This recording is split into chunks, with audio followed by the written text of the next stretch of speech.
Ahojte všetci pri ďalšom pastelkovom videu. Dnes si budeme hodnotiť pastelky, ktoré som už dlho nevyťahla zo šuflíka. Rozhodla som sa takto prednedávnom, keďže som dostala chuť na maľovanie podľa čísel. Už som trošku zanevrela na tieto maľovánky, takže ich musím oprášiť.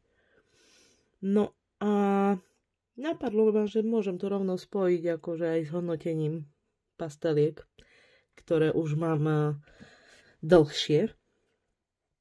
A sú to nie tak známe, prakticky asi vôbec, že známe, čo som pozerala na rôznych týchto stránkach facebookových, tak ako nikde sa ani len nespomenuli, ani raz.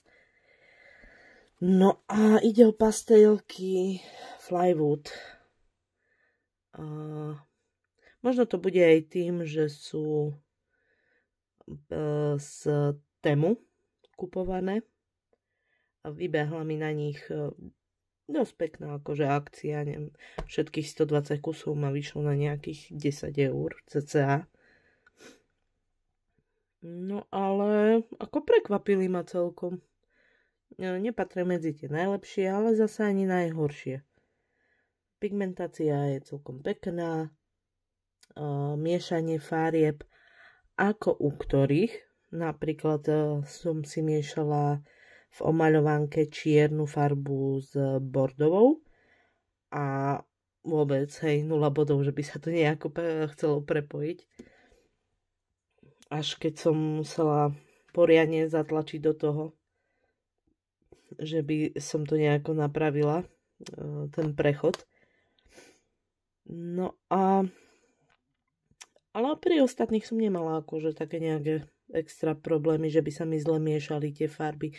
Neviem, čím to je.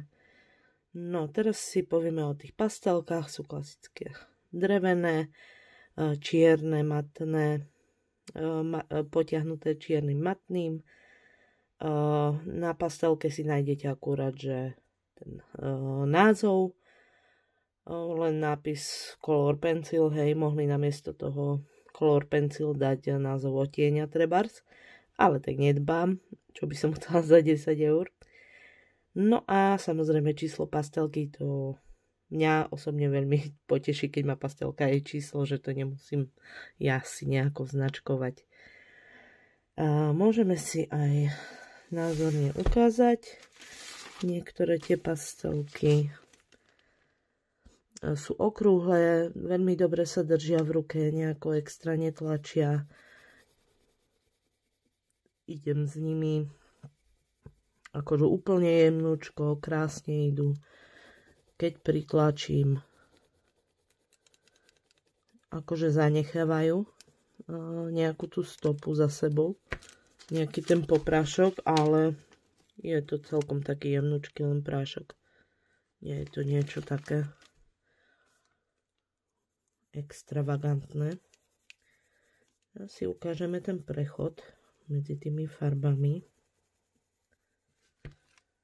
Máme si tuto. A trebárs so žltou. Pastelky sú tvrdšie. Lámu sa niektoré.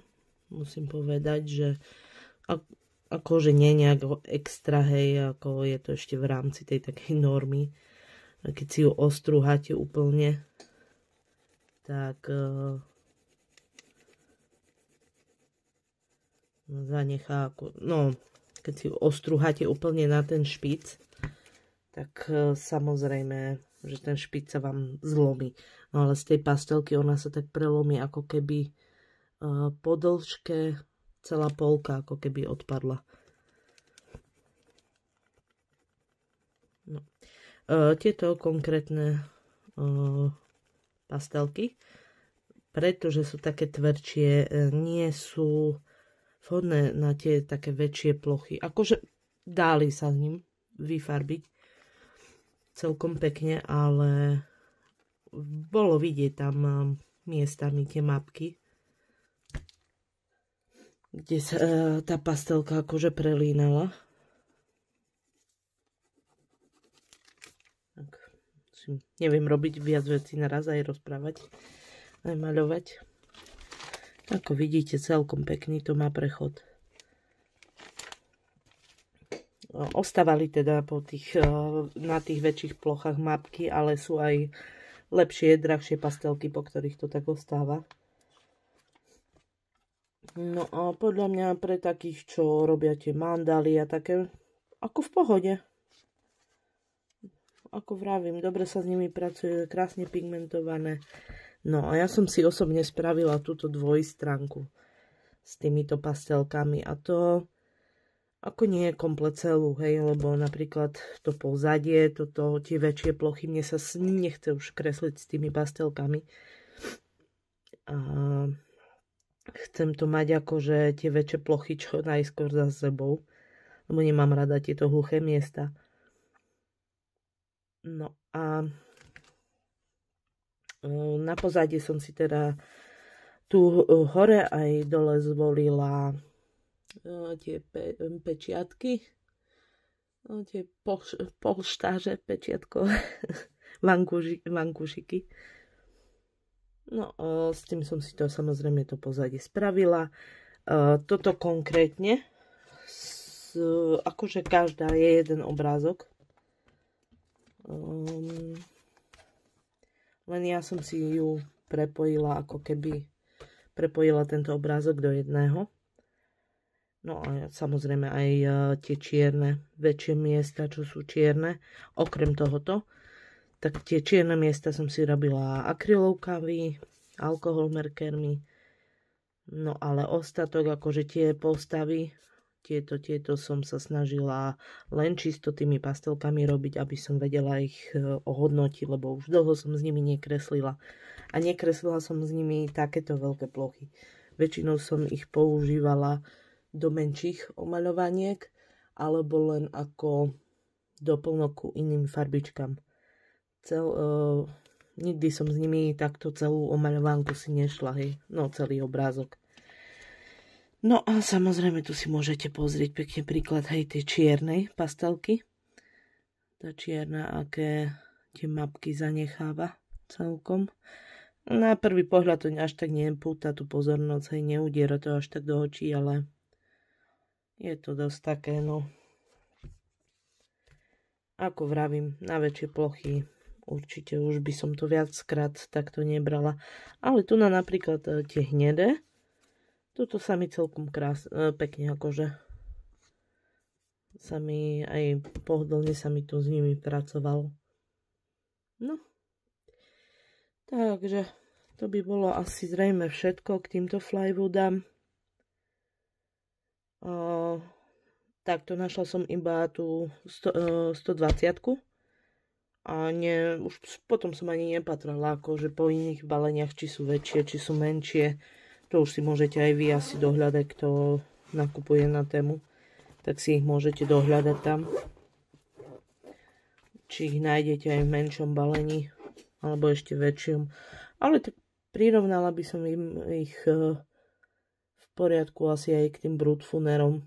Tie brutfunery, čo sú tie väčšie sady, tie 120-ky, 180-ky.